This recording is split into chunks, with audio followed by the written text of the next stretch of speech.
नमस्ते, मुकेश मनास, state secretary Akhil Bharatiya विद्यार्थी परिषद जम्मू कश्मीर। आज विद्यार्थी परिषद द्वारा प्रेस वार्ता इस विषय को लेकर रखी गई है, जिस प्रकार से तमिलनाडु के अंदर 19 जनवरी को घटना हुई जहां एक छात्रा लावण्य नाम की छात्रा को सुसाइड करना पड़ा, क्योंकि उसके स्कूल द्वारा, जो एक सेक्रेड हाई स्कूल के अंदर पढ़ने वाली छात्रा थी, उसको उस स्कूल द्वारा धर्म परिवर्तन करने पर मजबूर किया गया और उस छात्रा ने थक हार कर फिर सुसाइड किया। जब बात आती है उस छात्रा के परिवार को न्याय देने की, तो तमिलनाडु सरकार की जो हम भूमिका देख सकते हैं या बर्बरता देख सकते हैं कि किस प्रकार से तमिलनाडु सरकार ने इस पूरे केस को जो है एक सामान्य सुसाइड के तौर पर बता दिया। और जब उस परिवार के पिता जब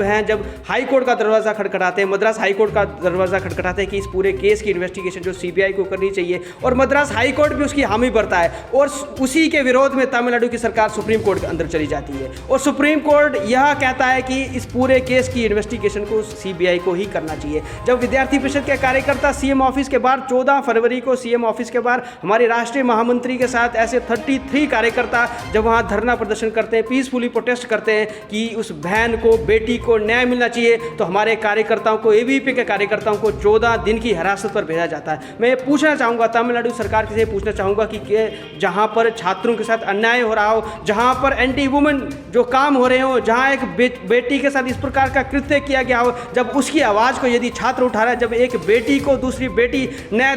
दिलाने के लिए गई हुई है, वहाँ हम लोग जस्टिस की बात कर रहे हैं, तो क्या आप इस प्रकार से छात्रों के आवाज़ को जो डिप्रेस करने का काम करोगे, इस प्रकार से सप्रेस करने का काम करोगे? विद्यार्थी परिषद इसको कतई सही नहीं करेगा। और हम ये तमिलनाडु सरकार को ये बताना चाहते हैं कि एबीवीपी तब तक चुप नहीं रहेगी जब तक हमारी बहन उस लवण्या को न्याय नहीं मिल जाता और विद्यार्थी परिषद के कार्यकर्ताओं को रिलीज नहीं किया जाता। साथ में विद्यार्थी परिषद यह भी मांग करता है केंद्र सरकार से कि इस प्रकार की घटनाएं